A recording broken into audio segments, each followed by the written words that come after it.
Is this a drill or something?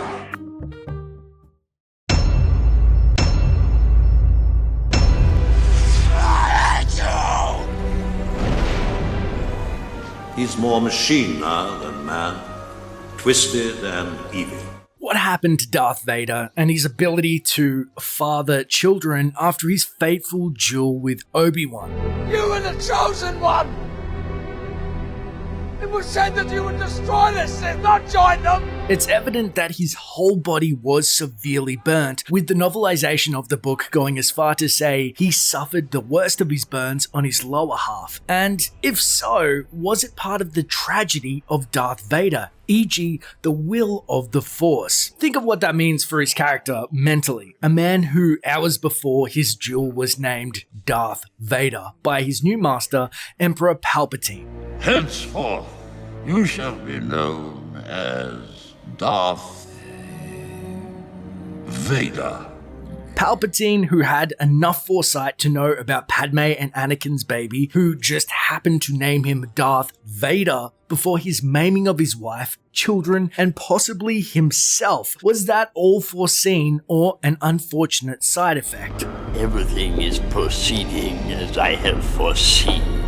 Darth Vader, which literally translates from Dutch to Darth Father. So, Anakin, who not only believes his wife and unborn babies died at his own hand, he was brutally mauled and burnt in a duel with his old mentor / best friend, and his manhood, the very thing that gave him the ability to bear children and pivotal when being known as Darth Vader, may have all been taken away in one fell swoop, making the title he held so much more cruel.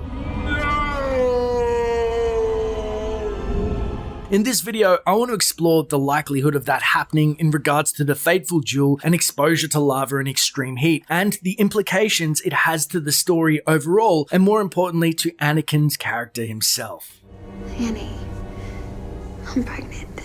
Let's start with the facts regarding his injuries. It's stated in Revenge of the Sith novel that at the conclusion of the duel with Obi-Wan, his burns were most severe in his lower body, though thankfully he was belly down. However, we do see that the third-degree burns are extensive, with partially exposed patches in clothes showing his legs and thighs were not spared whatsoever. In real life, medical protocol states that genital burns are primarily managed by removal of any obvious retained material or contaminated remnants of clothes. This is followed by a prolonged copious cooling down procedure with water. Thereafter, conservative management with physiological dressings and topical antimicrobials is started. Now we see medical droids execute the first half of burn treatment on Coruscant in the film by removing the affected clothing, but then it's evident that there's this time skip which jumps to his Vader mask being applied. It doesn't seem like Vader had any time in the Bacta tank whatsoever to cool down and to heal up. Now in Ultimate Star Wars, it's further referenced that a DD-13 medical assistant droid fitted him with cybernetic implants, while a 21B surgical droid picked away any remaining chars of clothing and flesh from the Dark Lord's body. An FX-9 droid supplied Vader with blood transfusions during the surgery. So we know he suffered extensive third-degree burns. We know he was barely treated, and the worst of those burns were his lower half. His whole body was covered in necrotic flesh, which we can assume included, unfortunately, his genitals. We do not know if he was castrated by the medical droids or if his necrotic parts simply had a tube put into it so it could still function. However, it's fairly safe to assume that with this level of damage, he could never use the bathroom unassisted again and surely not be able to produce offspring, making the name Vader an even crueler joke, which does lead me to, did Palpatine even care? Now, luckily Vader's armor has been extensively referenced throughout literature, especially in Legends and even canon. It's known that his armor was hastily made and somewhat malfitted using cumbersome pieces that would snag on his limbs. He had feeding tubes and extensive life support which kept him alive, as most of his organs were severely damaged, as well as the fact that it was hard to move around and it was also incredibly isolating, something that Vader resented at first, then came to appreciate. He actually had no choice but to use the Force to aid him in just moving alone. Now, medically speaking, he's alive, but it doesn't sound like Palpatine really cared about Vader's condition condition or comfort in the suit. So how does that help or hinder Vader? Vader's strength lied in his fear and hate. His hate was all-encompassing and stemmed from a form of self-loathing. The mockery of his name Vader, the father who could never be, believing to kill his own wife and children, this makes him a shell of his former self, haunted by his actions. Though arguably this made him tremendously powerful in the dark side. Whereas Palpatine is fueled more by greed and hate, base emotions, a lot of Vader's hate is reflected inwards. In Legends, he even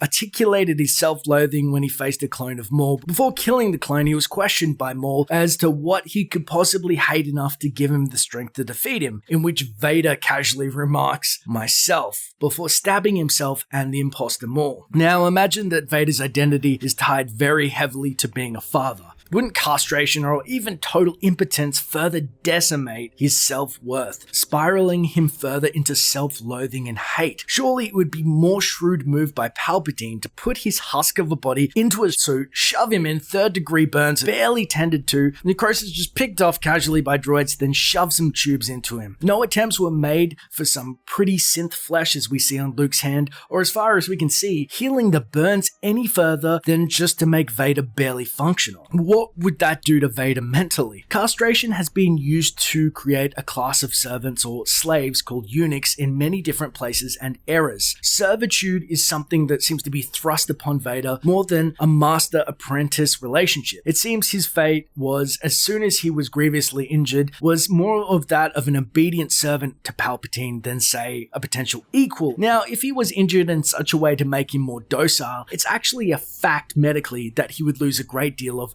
testosterone, making him less aggressive, more compliant, and even effeminate with a slight side effect of weight gain. Now, this is a total stretch, but Vader should be in good shape. He's got this horrible, clunky, heavy suit that's hard to move around in. However, when we see Vader later in life with his helmet off, it wasn't the big buff Dave Prowse. Sebastian Shaw definitely was a lot heavier and ruddier in complexion. I'm not saying in any way that Lucas tried to push this narrative, as it probably only came about later, but it does line up and really helps the theory, but as I said, it's kind of out there. Now, in conclusion, I don't think the Emperor directly knew this would happen. I think he was aware of Padme and the children, which he stated in Revenge of the Sith, but his line stating, "I sense Lord Vader is in danger," was of genuine surprise. It would, however, be in his best interest to not allow Vader to bear more offspring, as it would just potentially be rivalry down the line. And if Palpatine was already aware of his children, which I believe he was, he certainly didn't want Vader to be emotionally compromised, especially when he just gained himself a docile new apprentice. Palpatine really demanded full dominance over Vader and I guess the galaxy at large. And this just furthered his needs, and the fact that Vader was now more docile as well as self-loathing, he wasn't much of a threat for Palpatine. I think that this served Palpatine's narrative really well, and I don't think that we'll ever know the extent of his injuries. However, it naturally could be assumed he could never father children again with how much necrotic flesh he had, as the damage was way too extensive. But the beauty of this video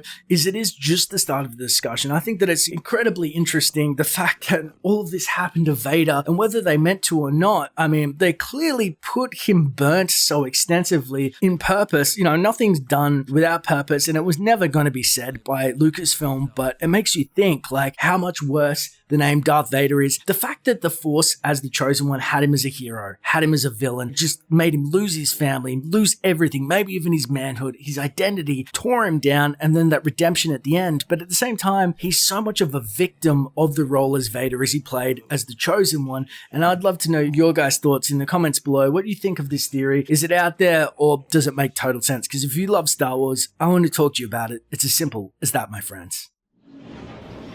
If you want to stay up to date with the latest Star Wars videos on origins, games, and theories, don't forget to use those force powers of yours and hit subscribe. And hey, leave a comment below about what you want to see in future videos. It may just get covered. Thanks for watching, and may the Force be with you. Always.